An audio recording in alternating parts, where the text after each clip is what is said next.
తప్పటడుగులు వేస్తూ ఉన్నప్పుడు అదుపు తప్పినే కింద పడ్డప్పుడు అది చూసి అమ్మ బిరబిర ఉరికొచ్చి దెబ్బ తాకేనాని ఒళ్ళంతా చూస్తది. ఆస్తిపాస్తులు ఎన్ని ఉన్నా లేకున్నా మేడమిద్దెలు లెక్కలేనన్ని ఉన్నా కన్న కడుపే మేడమిద్దెలనుకుంటది, కడుపు తీపే ఆస్తిపాస్తులనుకుంటది.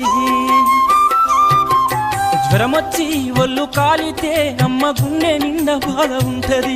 ఓ దేవుడా నా కడుపును కాపాడమని వేడుకుంటది.